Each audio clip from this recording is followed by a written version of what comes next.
As for sending money overseas, my brothers and sisters, as you see all of this advertising that takes place these days, on billboards and wherever you go and send it to this place, send it to that place, send it to Africa, send it to Bangladesh, send it to India.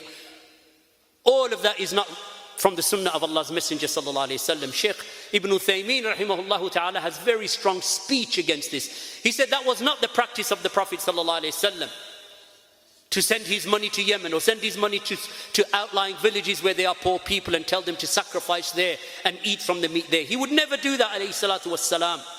It is not allowed to send money for sacrifice overseas as a means of feeding the poor.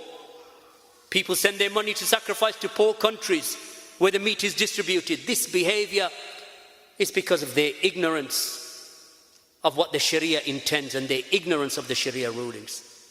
The Prophet ﷺ sacrificed himself. Some of the Sahäbah deputized others to sacrifice for them.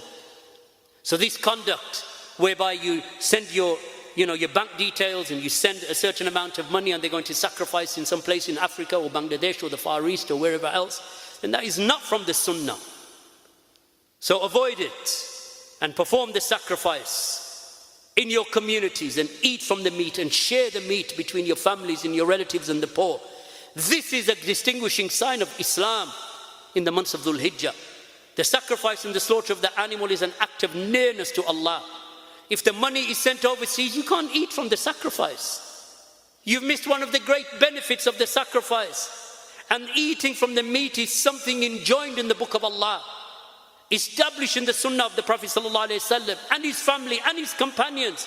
Furthermore, the Sunnah of Eid Al-Adha is not to eat up until you return from the prayer. And then when you return from the prayer, what do you eat? You eat the meat of the sacrifice. That's what's cooked. That's the Sunnah. How are you going to do that if you go and send money overseas?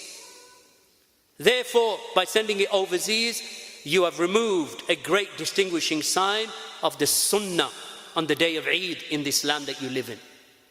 If you want to help the poor overseas, there are many abwab that you can open. There are many doors through which you can help them. Send them your wealth, send them your money. No harm. Sadaqah, the doors of sadaqah is open. Why do you have to take this door, which is for you and your family, to sacrifice? Why do you have to open that one when there's many doors of sadaqat and many means through which you can help them? So we ask Allah subhanahu wa ta'ala to cause us and give us a tawfiq to benefit from these days of Dhul Hijjah. And that Allah subhanahu wa ta'ala gives us the ability to understand His religion correctly and increase us in piety and righteous deeds and good actions throughout these 10 days and throughout the days of Tashriq. Wa jazakumullahu khairan. Walhamdulillahi rabbil alameen. Wa sallallahu ala nabiyyina Muhammad wa ala alihi wa sahbihi ajma'een.